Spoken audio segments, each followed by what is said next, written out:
Continuamos con esta temática tan hermosa que nos presenta la palabra de Dios. Es un tema bien extenso que hemos ido abordando poco a poco en los miércoles y los viernes para alentarnos a lo que el Señor quiere de nosotros, ¿no? Que es que oremos, que nos comuniquemos con el Señor, que tengamos una relación íntima con Dios. Hoy vamos a tratar este tema que es venciendo los obstáculos a la oración. Venciendo los obstáculos a la oración. Hoy no tengo un versículo en específico, pero vamos a abrir Isaías 59, por favor. Isaías 59, 1, 2. Y si lo encontró, póngase en pie, vamos a orar, a leerlo y a orar al Señor. Isaías 59, 1, 2.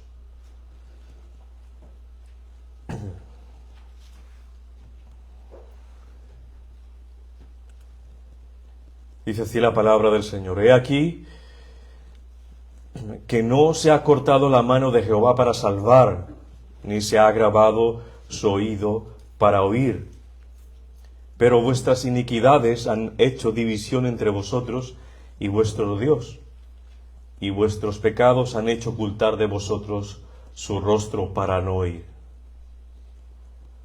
De nuevo, he aquí que no se ha cortado la mano de Jehová para salvar, ni se ha agravado su oído para oír.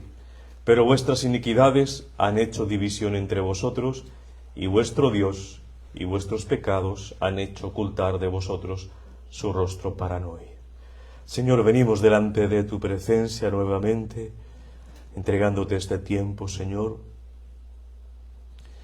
para adorarte, para alabarte, para verte en las Escrituras, para ver tu bendita voluntad. Queremos hoy abrir nuestro corazón, nuestro entendimiento, nuestra mente, para que tú nos convenzas a través de tu Espíritu Santo, a través de las Escrituras, de aquello que debemos cambiar, mejorar o quizás profundizar más para caminar en la perfecta voluntad del Señor. Queremos más de ti, Señor. Queremos más de tu presencia en nuestras vidas. Y queremos sobre todo el propósito que tiene Dios sobre nuestras almas es que seamos más semejantes a tu Hijo Jesucristo. Que con todas estas exposiciones lo podamos seguir haciendo, seguir caminando, mi Padre amado. Te pido por mis hermanos que están aquí, bendícelos, a los que nos están viendo por la internet, a mis hermanos que se encuentran enfermos, que Dios les dé salud donde estén. Continuamos orando por ellos y que el Señor sea glorificado en esta noche. Te damos gracias, Padre, en el nombre de Jesús. Amén y amén. Puede tomar asiento, hermano. Es un estudio, es una prédica temática que tiene este tema que es cómo vencer los obstáculos a la oración, ¿no? Por eso voy a traer algunos versículos en cuestión. Mis hermanos, hay obstáculos que pueden estorbar la respuesta a nuestras oraciones. Tú puedes orar cuanto tú lo desees, cuanto quieras, pero si no has tenido discernimiento por qué no encuentras esa respuesta, pues será imposible no remover aquello que no has podido discernir para que tus oraciones tengan efecto. Bien, sabemos que en la voluntad del Señor, el Señor escucha nuestras oraciones, se puede tardar en responderlas, nos puede decir un sí o un no, pero hay personas que no, que ven en su vida que no dan, o el Señor no le da respuestas a sus oraciones. Y existen muchos impedimentos a través de las Escrituras, de la Escritura, acerca de esos obstáculos, ¿no? Y primero es la incredulidad, una persona que no tiene fe, que pide sin esperar que el Señor actúe, ¿no? También vemos gente que es impaciente, comienza orando muy fuertemente, después deja de orar. deja de clamar al Señor. Otras personas que su intención es la vanidad, ¿no? La carnalidad. Piden cosas carnales, no espirituales, no celestiales. Y otra, obviamente, el pecado. Y por ahí es donde vamos a comenzar. Es lo más que se ve en las Escrituras. El pecado es un impedimento para que el Señor escuche tu oración. El pecado no confesado. Este impedimento es el más evidente, es el más obvio para que una oración no sea efectiva, ¿no? Es que una persona tenga pecados no confesados, o sea, pecados de los cuales no se haya arrepentido. Sabe que está en pecado, sabe que está practicando el pecado, pero no confiesa a Dios sus pecados en arrepentimiento para no volver a pecar. Y esto ocurre que hay un impedimento, como una barrera entre ese pecador y Dios, porque Dios es un Dios santo. Dios es un Dios bueno, un Dios de verdad. Él aborrece el pecado. Y al acercarnos con un pecado no confesado, pues en nuestras vidas no puede haber esa respuesta de Dios. Aquí el texto que leímos al comienzo, que lo tenéis aquí también, está hablando Isaías, está confesando el pecado del pueblo. Dice: he aquí que no se ha cortado la mano de Jehová para salvar, ni se ha agravado su oído para oír. Hay que entender aquí que Dios sí está escuchando. Dios escucha todas las oraciones. Dios sabe los pensamientos de todo el mundo. ¿Bien? Dios es omnipresente. Él es todo sabiduría. No se ha cortado ese poder de Dios, ni para salvar, ni para oír. Pero, ahí dice, pero vuestras iniquidades, o sea, vuestras maldades, han hecho división entre vosotros y vuestro Dios. Y vuestros pecados han hecho ocultar de vosotros su rostro para no oír. Como os dijo el profeta, aquí está afirmando que Dios puede oír, porque Dios es omnisciente. Él puede oír las oraciones de los impíos en el sentido en que Él sabe qué están orando y por qué están orando. Pero otra cosa es que conceda lo que están orando por su pecado, ¿no? El problema aquí es el pecado de los que oran. Por causa de su pecado, el Señor no escucha. Estos pecadores que nos describe la palabra son pecadores que insisten en su maldad, en hacer la maldad, en no irse por el camino recto, en no confesar los pecados al Señor, ¿no? Y sus oraciones son en vano. Y David, el rey David, también está de acuerdo con esta experiencia que el pecado aleja de nosotros esa respuesta del Señor. Lo vemos aquí hablando David en el Salmo 66, 18. Dice: si en mi corazón hubiese yo mirado a la iniquidad, el Señor no me habría escuchado. Si en mi corazón hubiera mirado a la iniquidad, o sea, a la maldad, el Señor no me habría escuchado. También se puede decir, si yo hubiese amado el pecado y me hubiese permitido cometer ese pecado, Dios no escucharía mi oración. Eso es lo que está diciendo David. Ni podría yo esperar respuesta de paz en ella. Si no hubiera confesado el pecado de mi corazón, dice David, mi Señor no me habría escuchado. Si hay pecado en el corazón, el Señor no escucha esa oración. Aquí vemos el pecado en Isaías del pueblo y en el Salmo 66 de un individuo. Tanto el pecado de un pueblo, de una nación entera, como el de un individuo, Dios aparta su oído de sus oraciones porque hay un muro que separa a Dios de esos pecadores por su iniquidad, porque su corazón está lleno de maldad.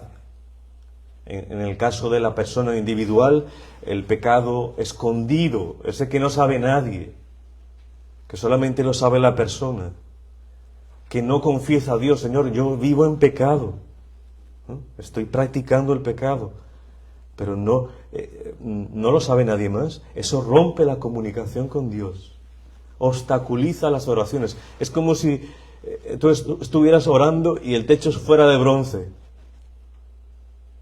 No va a pasar esa oración. Corta la bendición de Dios. El pecado secreto cierra los canales de la oración. Los cierra.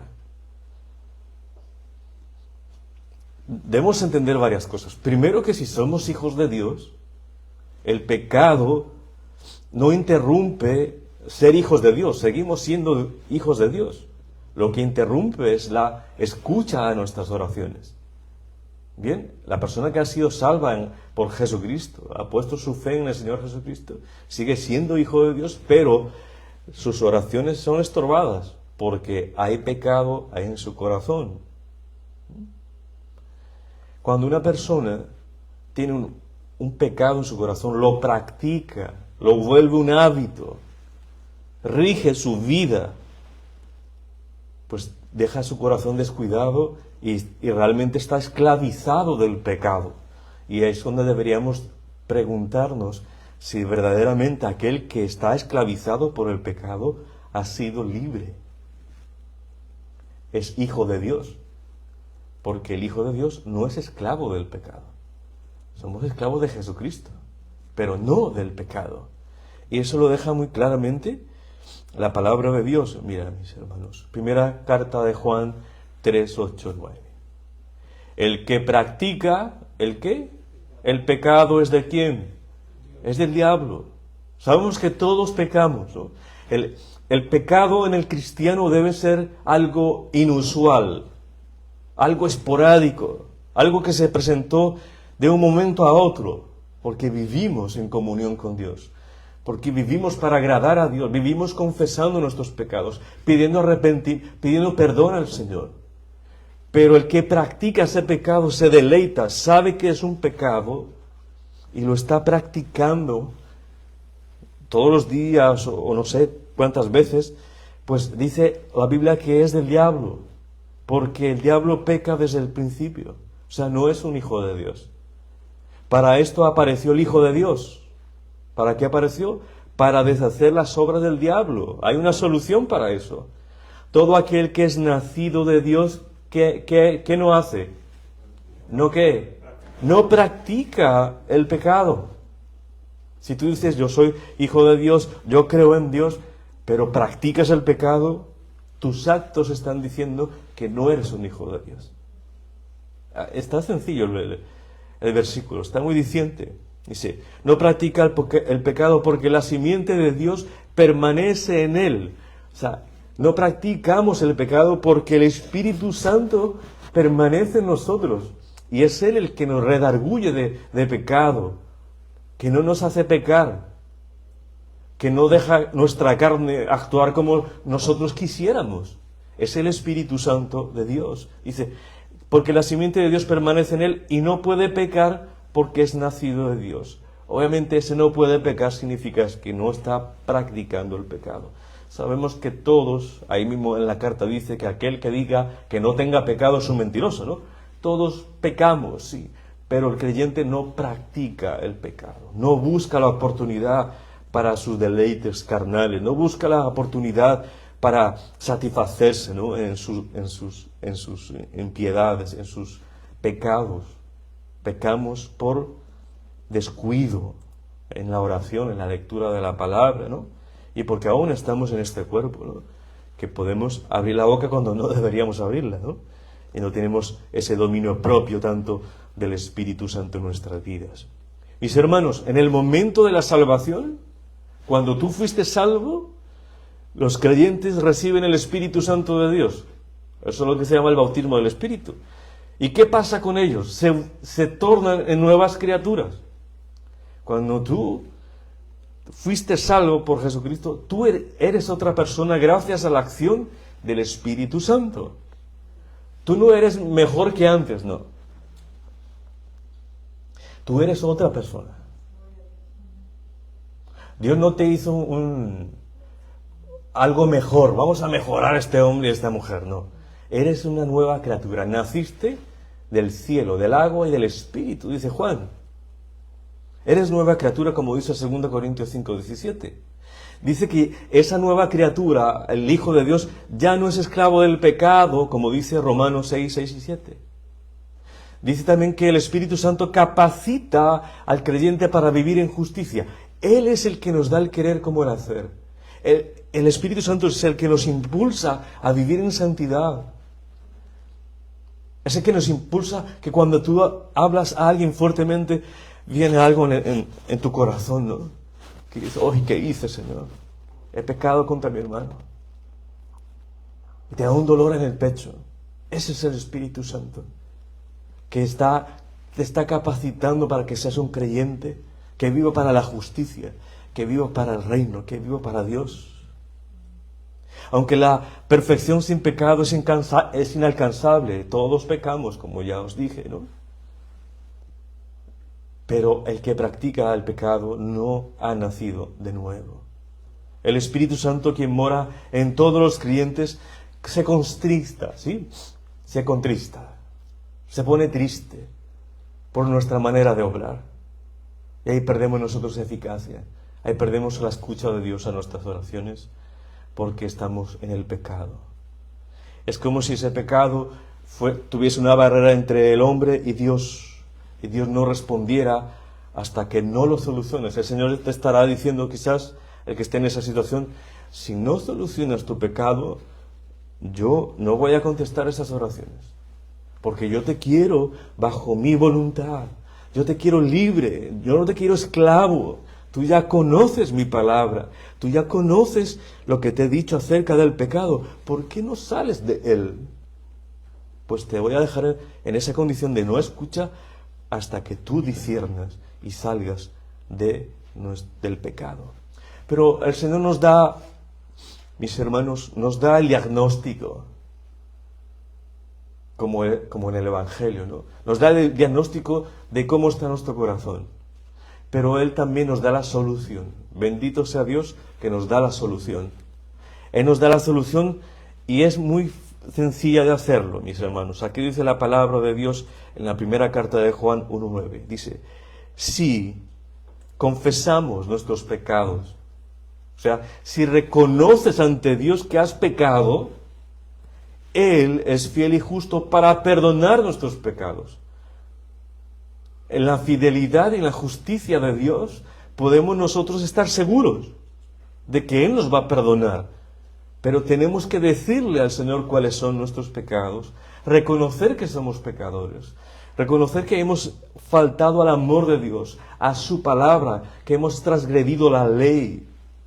Ese es el pecado, ¿no? No dar en el blanco, no somos asertivos, no hemos hecho la voluntad de Dios.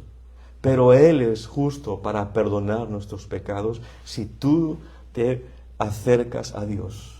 Y no simplemente va a perdonar tus pecados, sino te va a limpiar de toda maldad. Absolutamente toda. Te va a dejar limpio, como un bebé.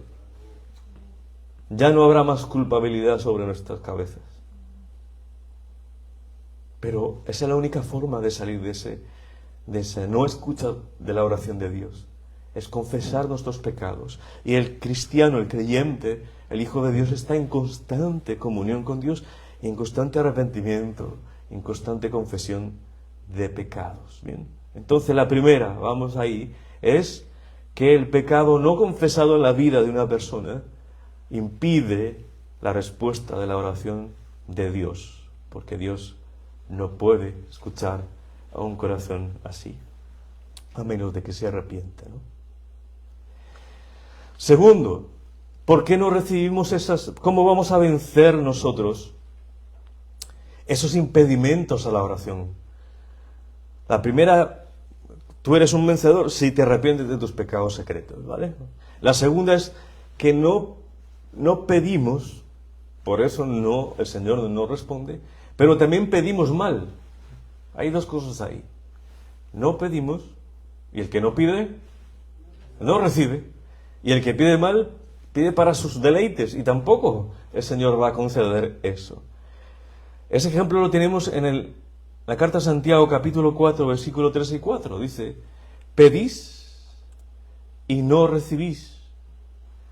¿Por qué? porque pedís mal, para gastar en vuestros deleites, o sea, para satisfacer tus malos deseos. Pides cosas banales, vanidades, para tus malos deseos, cosas que no construyen tu espíritu, ni construyen a otros en espiritualmente. Dice el versículo 4, oh almas adúlteras, ¿no sabéis que la amistad del mundo es enemistad contra Dios? El que es amigo del mundo, donde no está Dios, sino donde está Satanás, es enemigo de Dios, dice acá. Cualquiera pues que quiera ser amigo del mundo, se constituye ¿qué? Enemigo de Dios.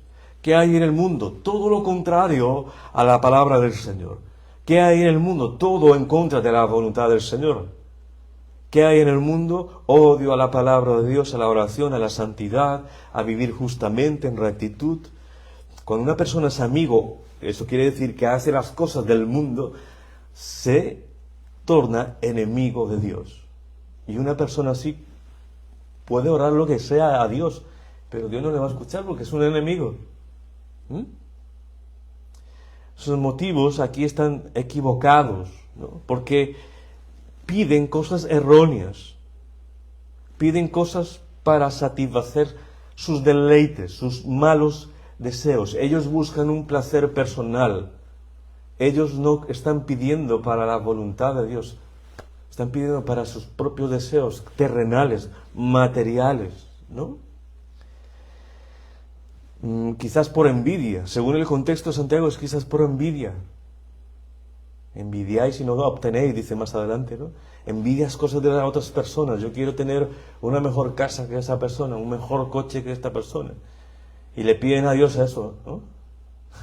Yo quiero un mejor coche porque el amigo mío está bien bonito y el mío no. O mira esto, para nuestro más carnal que esto, no. Mira, yo apliqué para este trabajo, pero sé que mi amigo aplicó, pero Dios, que no le den el trabajo a él y me lo den a mí. Amén. Tremenda esa oración. Hay gente que ora así. Yo la otra vez escuché una mujer se estaba pidiéndole el marido de su mejor amiga. Dios mío, que se muera esa persona porque yo estoy enamorado de esa persona. Dios, ¿cómo va a escuchar eso? También pedimos para nuestros propios deseos, bueno, estoy siendo extremista, pero existe, yo lo he escuchado. Muchos piden para sus propios deleites porque se consideran autosuficientes, ¿no? Capaces de cuidarse a ellos mismos, ¿no? Y piden para sus placeres, ¿no?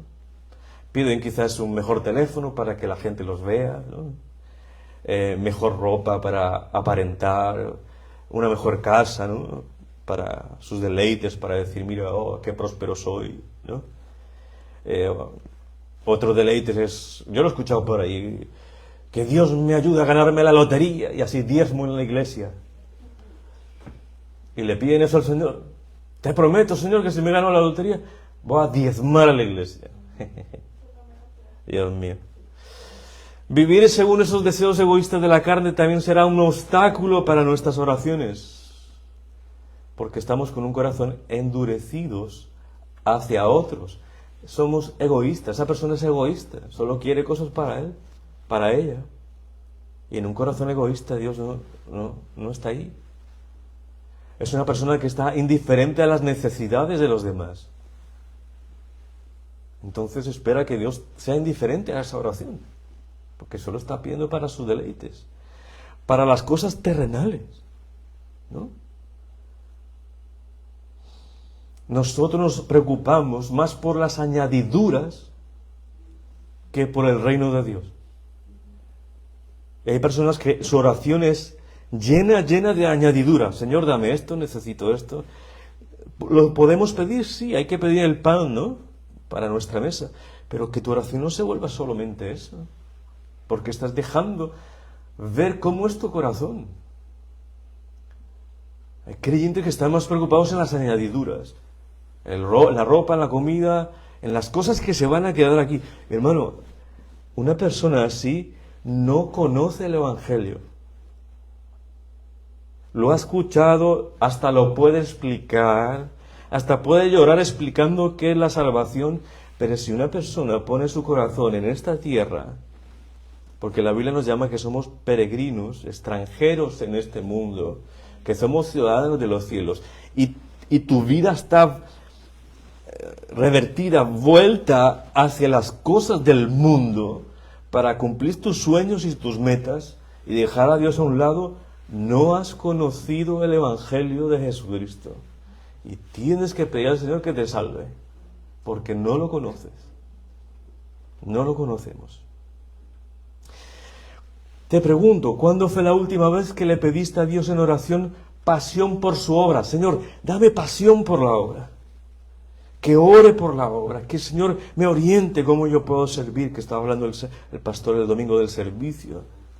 ¿Cuándo fue la última vez, mi hermano, que Dios, que le pediste al Señor, ayúdame a meditar en tu palabra, a tener un tiempo con tu palabra? Trabajo demasiado, pero Señor, yo quiero sacar espacio día por día para estar en contacto con tu palabra.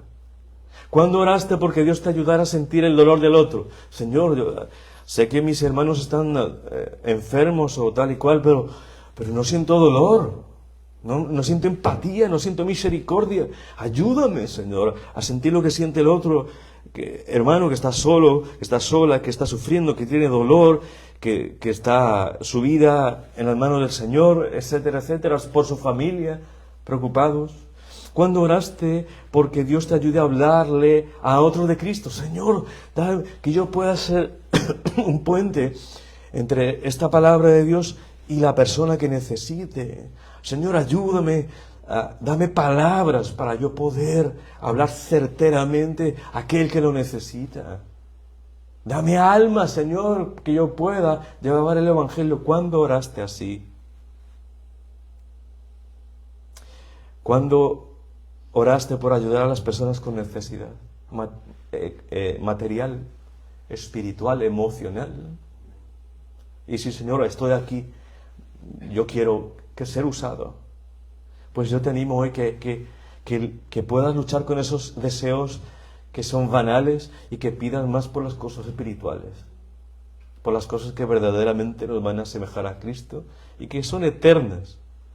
Hoy te animo a que ponga los ojos en Jesús y no en las cosas o en las añadiduras. Bien.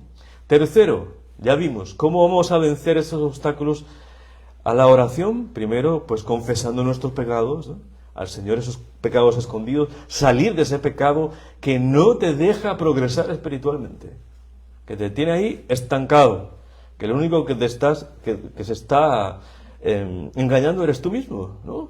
Segundo, no pedir, si no pides, pero si pides mal, pues nada, el Señor no va a escuchar esa oración. Tenemos que pedir cosas según la voluntad de Dios. Por eso es importante el estudio de las Escrituras, para saber cómo pedir. Y si nos quedamos cortos, pues vamos con el Espíritu Santo, que nos ayuda con la intercesión, ¿no? Para pedir como conviene. Tercero, ¿qué nos impide que el Señor escuche nuestras oraciones? Bueno, esto es algo bien amplio, pero tiene que ver con las relaciones interpersonales. Cuando yo tengo malos tratos, malas relaciones con los otros, porque no me hablo con el otro porque estoy discutiendo, porque tengo malos tratos en mi familia, altanegro, griterías, conflictos familiares, los llamaría así. Si hay conflictos familiares, hay mala relación entre esposos, eso impide que el Señor escuche la oración. Vamos a mirar el texto. Primera de Pedro, por favor, ábralo. Es bueno que usted lo marque ahí porque vamos a hablar del matrimonio. Ya sabe usted a qué acudir, a qué carta va a acudir cuando tenga un problema de estos. O sea, por eso quiero que lo abra. Por favor. Primera carta de Pedro, capítulo 3, que nos habla de los deberes conyugales. Aunque vamos a ver el 7, es para que veas un poco el contexto. ¿Bien? Vamos a ver el 7 primero. El 7 dice: vosotros maridos igualmente, ¿qué dice? Vivid con ella sabiamente, dando honor a la mujer como a vaso más frágil y como a coherederas de la gracia de la vida, para que vuestras oraciones no tengan que estorbo. Las oraciones del hombre pueden ser estorbadas, pueden ser obstaculizadas si no hay un buen trato con su esposa. ¿Bien? Pero eso no solamente con el hombre, por eso quiero leer el contexto, para hallar un balance. ¿Bien? Dice, versículo 1, asimismo vosotras mujeres, estad sujetas a vuestros maridos, para que también los que no creen en la palabra sean ganados sin palabra por la conducta de sus esposas. Lo que va a hacer que un hombre se convierta a Cristo no va a ser lo que diga, lo que hace. Porque las mujeres siempre tienden a hablar de más. Es lo hacer, actuar. Dice, considerando vuestra conducta, ahí dice conducta, ¿sí ves? Conducta casta y respetuosa, vuestro atavío no sea el externo de peinados ostentosos, de adornos de oro, de vestidos lujosos, sino el interno, eso es lo más importante de la mujer. El del corazón, el incorruptible, ornato de un espíritu afable, no apacible, manso, que es de gran estima delante de Dios, porque así también se atavían en otro tiempo aquellas santas mujeres que esperaban en Dios estando sujetas a sus maridos, como Sara obedecía a Abraham, llamándole Señor, de la cual vosotros habéis venido a ser hijas si hacéis el bien sin temer ninguna amenaza. Vosotros maridos igualmente, ¿viste esa palabra igualmente? Esa palabra igualmente me está conectando con lo anterior, con lo que Pedro le está diciendo a las mujeres. ¿Qué te quiero decir con eso? Que el versículo 7, no te lo pongas a tu marido sin ver el otro versículo para que te lo pongas tú. ¿Entiendes? No le tires esa piedra al marido. Aquí hay piedra también para la mujer. Aquí hay un espejo que refleja al marido y a la mujer, ¿vale? Vamos al versículo 7, de nuevo. Dice, vosotros maridos igualmente vivid con ella sabiamente. ¿Qué es sabiamente? Según el entendimiento de la palabra de Dios. Por eso es tan importante que el hombre conozca las Escrituras. ¿Para qué? Para vivir sabiamente con su mujer, en su hogar, para saber cómo conducirlo, dando honor a la mujer, con respeto, como vaso frágil. Aquí frágil no es inferior, aquí frágil es que la mujer es más frágil en sus emociones, en su cuerpo, ¿no? El hombre es más fuerte estructuralmente en su cuerpo y en sus emociones. Y mira, dice, y como coherederas de la gracia de la vida, por ellas también ha muerto Jesucristo. Jesús dio su vida por ellas y las ha lavado con su sangre. Y son coherederas igual que nosotros. Reciben la herencia de Jesucristo. Si son hijas de Dios, imagínate. Para que vuestras oraciones no tengan estorbo. Si vives sabiamente, sabes tratar a esa mujer, igual a la esposa, al esposo, pues tus oraciones van a llegar a Dios. Tus oraciones van a llegar a Dios. Aquí lo que se trata es que el marido imite a Jesucristo. Y la mujer también. ¿En qué? En el sometimiento y en el control personal, viviendo sabiamente como Dios lo demanda en las Escrituras. El hombre debe ejercer un liderazgo con amor, buscando su propio bien, el de su esposa, la comodidad de sus hijos, de su esposa, de su familia, y tratar de llenar sus necesidades. Esto también es para los que están solteros. Eso es lo que debe ser su futuro esposo o su futura esposa. No solamente diciendo, ay, qué ojos tan lindos tiene, porque con ojos lindos no se hace nada. ¿Bien? Es con temor a Dios. Para llegar a esto, mis hermanos, hay que sacrificar los deseos egoístas. Para llegar a esto hay que sujetarse y someterse a los demás. Primeramente a Dios. Hay que morir a uno mismo. El que se casó, el que se va a casar, es decir, muero yo para vivir por ti. Eso es el matrimonio. Para vivir por ti. Hay que vivir sabiamente, de acuerdo al conocimiento de la persona. Por eso instrúyete en la palabra de Dios. Por eso seguimos orando en las vigilias, por ese momento que vamos a hablar de los matrimonios tan hermosos que vamos a tener, para que el Señor nos instruya con su palabra, para tener familias fuertes. Entonces, esas necesidades espirituales, emocionales y físicas las podrás suplir si de verdad estás con un entendimiento, una sabiduría, tratando a tu esposa o a tu esposo. Mis hermanos, esas relaciones interpersonales, cuando se llevan mal, son impedimento para la oración, porque el Espíritu Santo se contrista. No estamos agradando al Espíritu Santo. Una persona con queja, una persona todo el tiempo con rabia, reclamando, no hay gozo en esa persona, si vive así constantemente. Y el Espíritu Santo pues no ha tomado control de esa parte de su vida. Por eso hay que ser llenos del Espíritu, nos dice Efesios 5, 18, hay que ser llenos del Espíritu, y eso es darle control al Espíritu Santo de mi vida. Decirle, mira, voy a dejar la ira, me niego a mí mismo, toma el control de eso, Señor, voy a ponerme a orar y estudiar las Escrituras. Eso es. Dios está viendo hombres responsables para poder responder las oraciones de esos hombres. Y está viendo el comportamiento de las esposas para responder a las oraciones de las esposas. Dios está viendo eso, porque de lo que hay en el corazón habla la boca y se refleja en las actitudes. ¿Bien? ¿Qué debemos hacer entonces para no ser estorbados? Esas oraciones, sujetarnos a Dios, al esposo y a la esposa en amor. Honrarlos, honrarse a sí mismos, respetarse uno con el otro, ayudarse. ¿Bien? Ya hemos visto. ¿Por qué falta una más? O dos. ¿Ya no tienen frío, no? Primero, hemos visto ¿cómo vencemos los obstáculos o el impedimento de la oración? Confesando nuestros pecados al Señor, para que no habite más ese pecado en nosotros. Dejar el pecado escondido. Segundo, pedir bien. No pedimos o pedimos mal, bien, para nuestras propias vanidades, nuestra carnalidad. Tercero, los malos tratos, ¿no? Conflictos familiares específicamente, malas relaciones entre las personas, entre los esposos. Y ahora vamos a ver aquí la falta de perdón. La falta de perdón de una persona obstaculiza la oración. La falta de perdón. Mira lo que nos dice 1 Timoteo 2:8. 1 Timoteo 2:8. Quiero pues que los hombres oren en todo lugar, levantando manos santas, sin ira y sin contienda.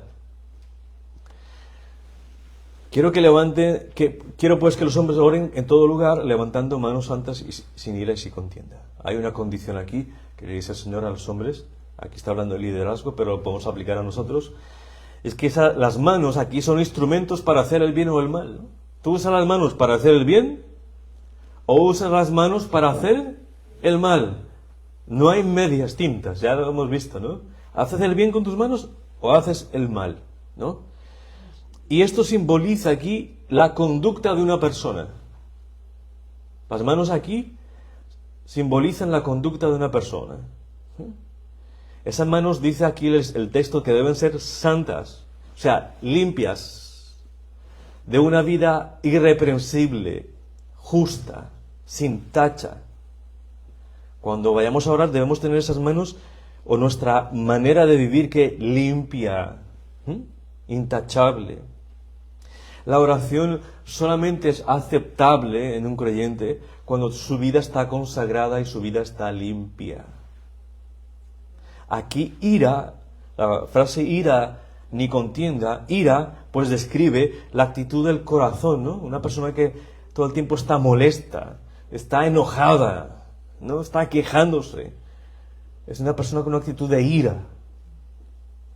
Y dice que cuando esa persona ore, sus manos, su modo de vivir debe estar limpia, sin ira, sin molestia, sin enojo. Por eso una persona que tenga molestia, enojo o ira no ha perdonado, ¿no? Ni contienda. ¿Qué es la contienda? Disputa con otros. Hay personas y sobre todo creyentes, que están en disputa con otros hermanos. Y pueden levantar las manos adorando al Señor, pueden venir a la vigilia, pero el Señor está mirando los corazones. El Señor está mirando los corazones. No podemos engañar a Dios. Que Dios nos libre de eso. Yo he visto muchos casos de esos. Creyentes ciegos. Piensan que están bien con Dios, que hacen todo bien con Dios, pero al hermano lo tratan mal.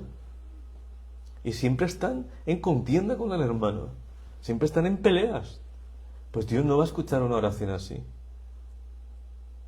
Sin ira ni contienda, porque un cristiano que se dispone a orar no está amargado, no está indignado, no tiene rabia.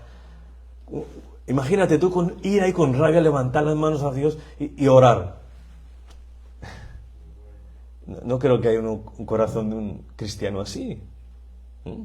Aquí el énfasis de la oración no es tanto en levantar las manos, ¿no?, en los cultos, que se puede hacer o no se puede hacer, lo voy a aclarar de una vez, sino que se eleven al cielo con santidad y paz.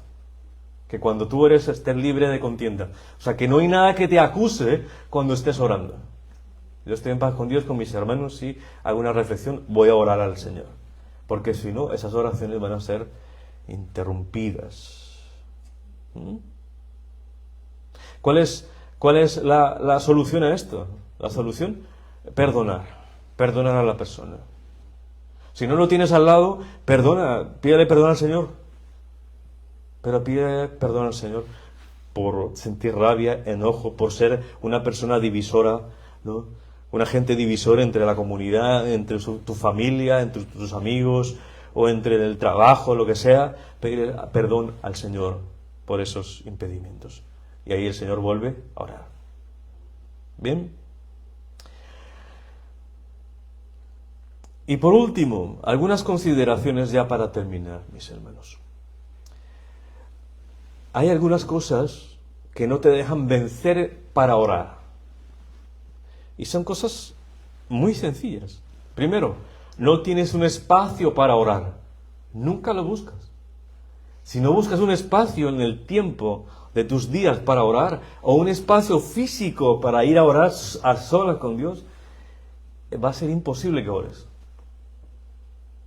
El creyente tiene que ser disciplinado.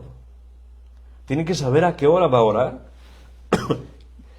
y en qué lugar va a orar. Va a tener su oración personal, así esté casado.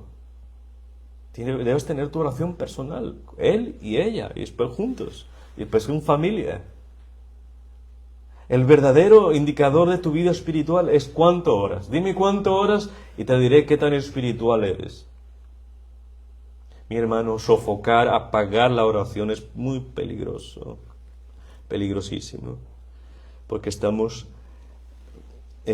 expuestos a caer en las tentaciones, porque no vigilamos, porque no estamos orando. Y eso trae consecuencias letales para nuestras vidas, como la tuvo con David cuando pecó con Betsabé. Mis hermanos, las oraciones también pueden ser obstaculizadas por tener demasiadas cosas que hacer. Haces tantas cosas como Marta y María, ¿te acuerdas? Marta estaba preparando para el Señor todo porque llegó a la casa, y María se sentó a los pies de Jesucristo. La que escuchó más fue María. Marta estaba en sus quehaceres. ¿Tenía que hacerlos? Sí, los tenía que hacer. Pero le llevó toda su energía, todo su tiempo, todas sus fuerzas a hacer cosas. Y no tuvo tiempo para estar con el Maestro. Es lícito hacer cosas, trabajar, estudiar, pero tienes que sacar el tiempo. ¿Para qué? Para orar al Señor.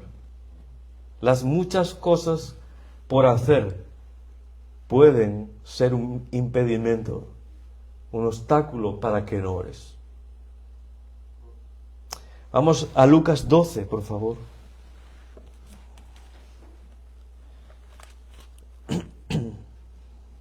Evangelio de Lucas.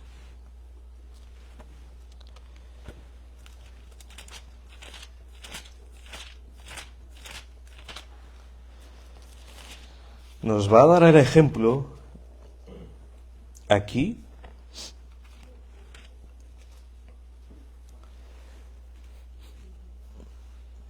de una parábola de una persona que no tuvo tiempo para orar. Vamos a ir el versículo el 13 para hacer el contexto. Está hablando de un rico. Dice, el rico insensato. Le dijo uno de la multitud: Maestro, di a mi hermano que parta conmigo la herencia.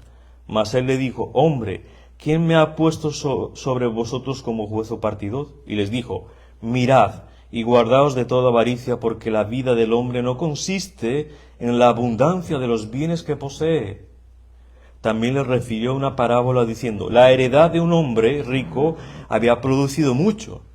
Y él pensaba dentro de sí, diciendo, ¿qué haré? Porque no tengo dónde guardar mis frutos. Y dijo, esto haré, derribaré mis graneros y los edificaré mayores, y allí guardaré todos mis frutos y mis bienes. Y diré a mi alma, alma, muchos bienes tienes guardados para muchos años. Repósate, come, bebe y regocíjate. Por ninguna lado está la oración, ¿verdad? Pero Dios le dijo, necio, o sea, falta de entendimiento, esta noche vienen a pedir tu alma, y lo que has provisto, ¿de quién será? Así es el que hace para sí tesoro y no es rico para con Dios. Dijo luego a sus discípulos, por tanto os digo, no os afanéis por vuestra vida, que comeréis, ni por el cuerpo que vestiréis. La vida es más que la comida y el cuerpo que el vestido. Y ahí conoce ya lo que usted conoce. Es interesante que dice, esta noche va a pedir ¿qué? Tu alma. En el 20 dice, necio, esta noche vienen a pedir tu alma, y lo que has provisto, ¿de quién será? Mis hermanos, que no tengamos tiempo solamente el día que vamos a morir. Hay que sacar tiempo antes, desde hoy. No esperes al último momento, si es que tienes la oportunidad de reflexionar en tus últimos días de muerte, como lo hizo este hombre, pero ya era tarde, ya había acumulado riquezas, ya había dado toda su vida para buscar las cosas de este mundo, deseando otras cosas. Se dejó seducir por las riquezas, por la codicia insaciable que lleva a los hombres a caer en la trampa del diablo, que es poseer cosas para ser personas, ¿no? Y tanto así que tanto poseer y hacer cosas, viene una enfermedad peor, y es obstaculizar las oraciones ante Dios. Mis hermanos, ten disciplina, organización para buscar a Dios en oración. Muchas veces pasamos tiempo en la mesa, comiendo, pero poco tiempo en el trono de la misericordia de Dios. Muchas veces pasas horas con amigos terrenales, pero ¿cuántos minutos pasas con tu amigo celestial, Jesucristo? ¿Cuántas horas pasas con los hombres, ¿no? En tu trabajo, con tus amigos, pero ¿cuántas horas pasas con el Creador del cielo y de la tierra? ¿Cuántas horas pasas con lo que te gusta, con la distracción, con el placer, con la diversión? ¿Y cuántas horas pasas con aquel que te ha hecho nuevo, con aquel que te salvó y que veremos por toda una eternidad? Pesa en una balanza todo eso, mi hermano. ¿Cuántas horas pasas? Y verás que vas a encontrar horas para hablar con el Señor. Pongámonos en pie, mis hermanos, vamos a orar.